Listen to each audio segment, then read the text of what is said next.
한 주간의 뉴스. 뉴스가 많아. 따상할 줄 유유. 승기 취한 동학개미들.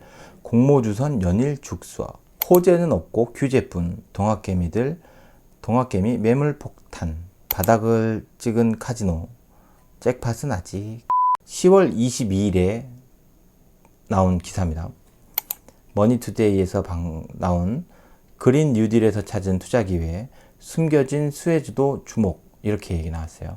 일종의 이런 기사는, 그리고 여기 밑에 이미지를 보면 종목이 직접 나와 있어요.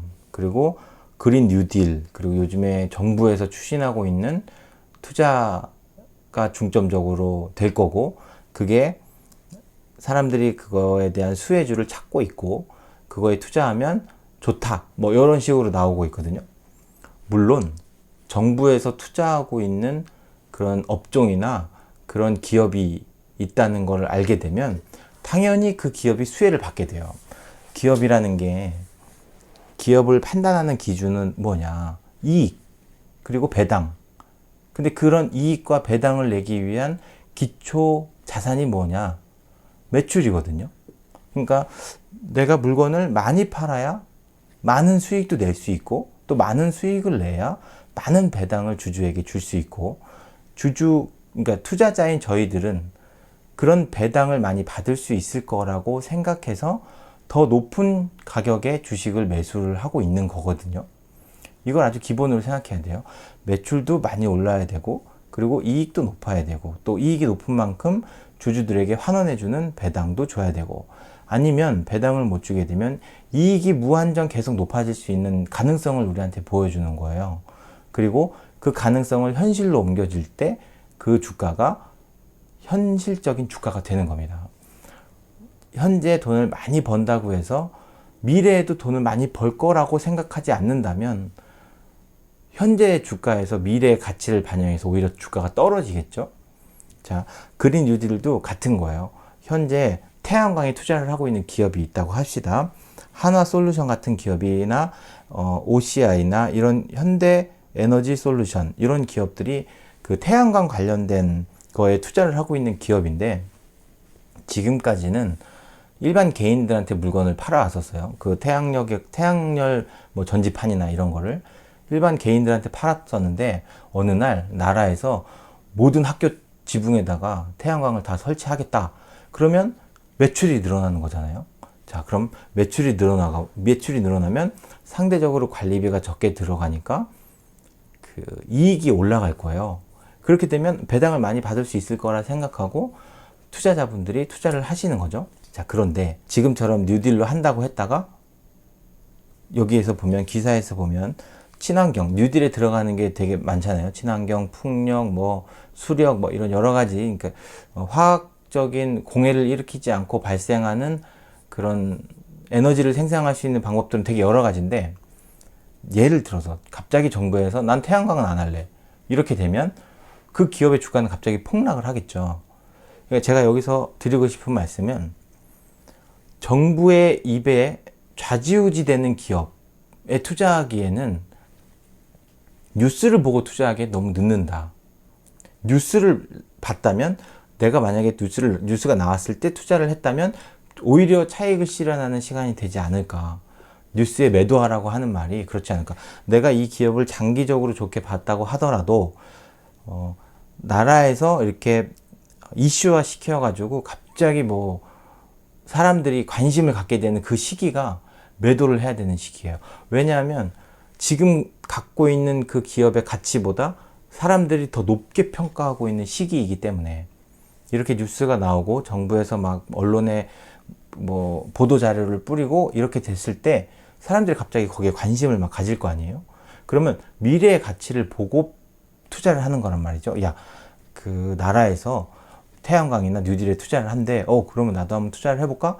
뒤늦게 그런 뉴스를 보고 투자를 하는 사람들이 늘어나면 그 기업의 가치를 기존보다 더 높게 평가하게 되겠죠. 왜냐하면 같은 물건이라도 경쟁자들이 많아지면 그 물건의 가치가 올라가니까.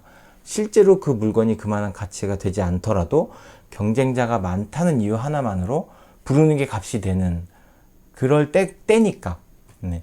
어느 한순간에 나라에서 만약에 그런 정책을 바꾸거나 실제로 그렇게 매출이 올라가지 않거나 그리고 이렇게 많이 올라갔던 그 기업 가치를 보고 전혀 다른 기업에서 경쟁사들이 막 늘어나는 거예요. 나도 여기 한번 해볼래. 나라에서 그런 매출을 어느 정도 확정해 준다는 게 있다면 경쟁자가 당연히 늘어나겠죠. 그렇게 그러니까 해자라고 해요. 그 경쟁자들이 발생되기 되게 어렵고 그 기업이 진행하고 있는 사업이 경쟁자들에게 쉽게 넘어갈 수 있느냐. 그러니까 얼마나 기술력이 탄탄하고 진입하기가 어려우냐 그런 사업에. 그런데 대기업이나 그런 노하우를 갖고 있을 수 있는 기업들이 있을 수 있잖아요. 유일한 그런 기업이 아니라면.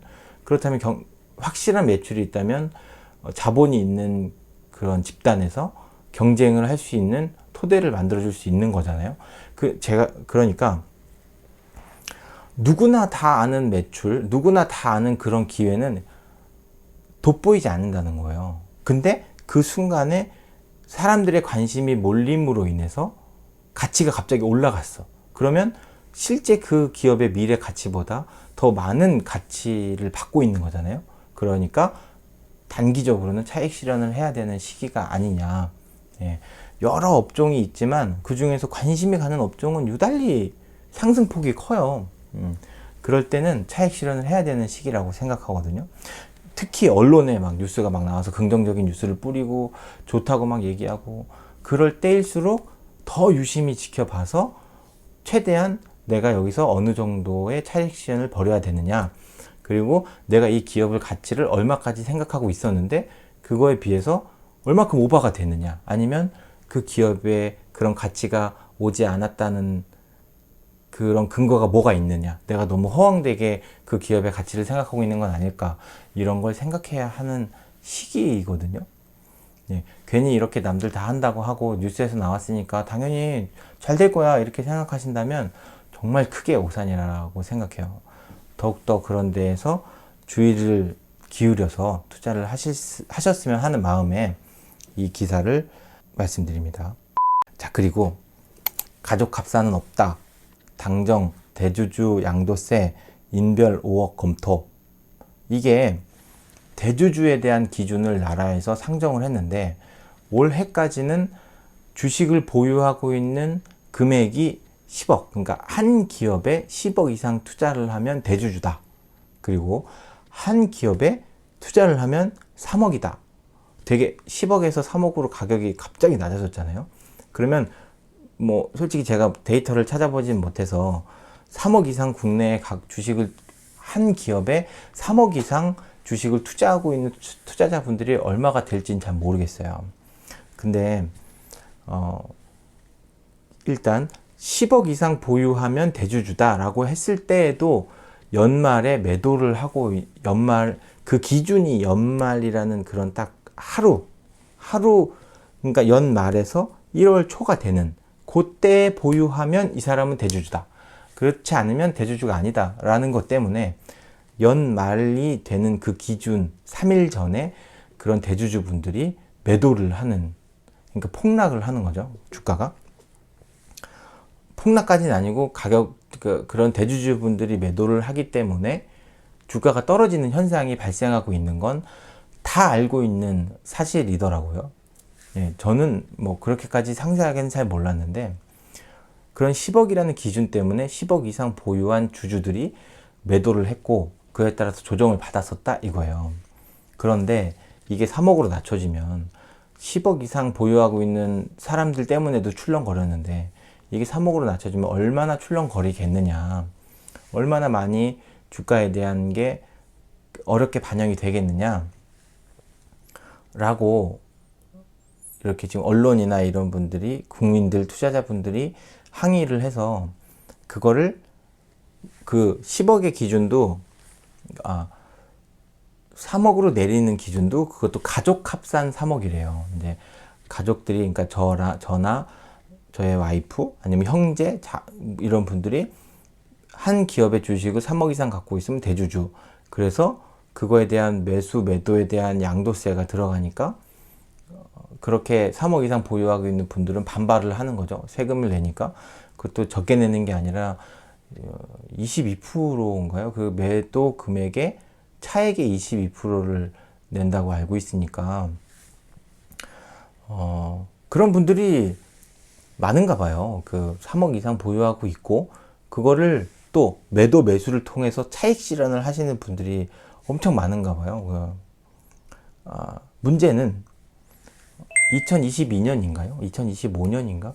그때부터 양도세를 일반화하겠다고 벌써 나라에서 법을 제정을 하고 있는데 3억 이상 양도세가 왜 필요하느냐? 왜 굳이 그거를 꼭 지켜서 낮추려고 하느냐라고 이렇게 문제가 되게 많이 되고 있는 것 같아요.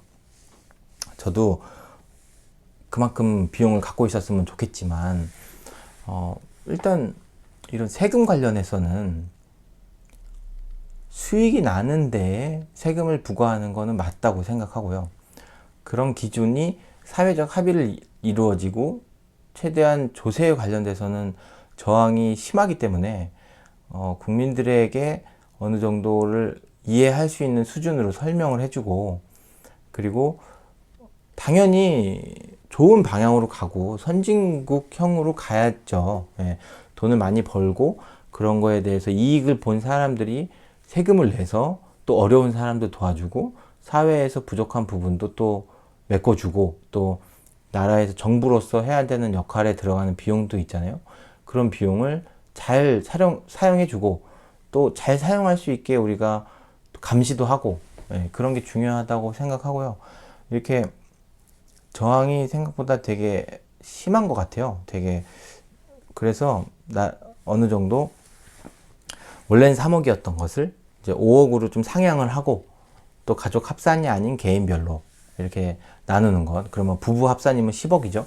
뭐 그 정도로 나누고 어느 정도는 중간에서 협의를 하려고 조정을 하는 것 같습니다. 그래서 일단 저는 제가 갖고 있는 종목이 배수가 50종목이고 그 어떤 종목도 종목당 3억이 넘는 게 없기 때문에 저하고는 크게 관심이 없고 또 만약에 대주주 분들이 내가 갖고 있는 기업을 만약에 3억 이상 갖고 한 5억 이상 갖고 있어서 이번에 그러면 그분이 그 5억 이상을 들고 있다는 얘기는 그 기업이 정말 그 정도의 가치가 있고 그만큼 좋다는 거잖아요. 근데 5억 이상 있으면 세금을 내니까 그럼 12월 달에 좀 팔아야지. 그래서 그 주식이 떨어졌어요. 그럼 저는 그걸 사겠어요. 싸니까. 그 사람은 좋게 평가했던 거를 세금 내기 싫어서 판 거를 내가 사면 나는 세금 안 내잖아요. 나는 왜 3억이 넘지 않으니까. 그럼 그런 조정이 과연 우리 같은 소액주주들에게 피해를 주는 거느냐. 그렇게 생각하진 않거든요. 근본적으로 그 기업의 가치를 내가 판단을 했다면 그 가치를 쫓아서 가게 돼 있어요. 단기적으로 하락할 수는 있고 그런 시기나 뭐 이벤트에 의해서 단기 하락을 한 거는 그럴 땐 오히려 매수 기회죠. 1년에 한 번 그런 기회를 주는 건데 앞으로 그런 기회를 영원히 안 준다고 하면 저희 같은 소액주주자들은 어디서 저가 매수를 하겠어요? 뭐 저는 잘 모르겠어요. 저는 세금을 어떻게 하는지 사회적 합의는 당연히 중요하고 그렇지만 그 세금을 과연 어디다 쓰는지 어디다 어떻게 잘 쓰는지를 훨씬 더 감시해야 된다고 생각하거든요. 어디다가 쓸진 얘기 안 하고 걷지 말라고만 계속 얘기하는 거는 이게 뭐가 더 중요할까요? 대주주 관련된 뉴스는 좀 틈틈이 나오는 대로 저도 계속 관심을 갖고 볼 예정입니다. 오늘은 두 가지 대주주 관련된 얘기와 그린 뉴딜에 대한 뉴스에 대해서 말씀을 드렸습니다. 여러분들도 중요한 뉴스가 있으면 꼼꼼히 보시고요.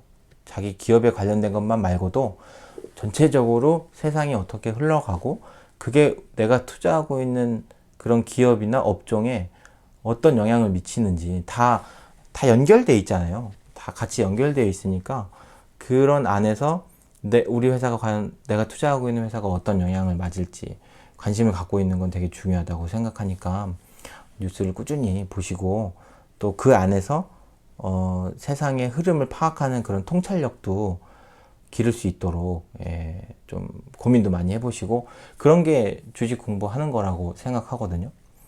지금은 당장 모르는데 연관성을 계속 찾아가다 보면 모든 업종이 다 연결돼 있어요. 그러니까 그런 것들에 대해서 관심을 많이 가져보는 한 주가 되었으면 좋겠어요. 예, 다 이런 뉴스를 통해서 새로운 투자 기회도 찾고, 그렇게 해서 수익도 많이 내셨으면 좋겠습니다. 감사합니다.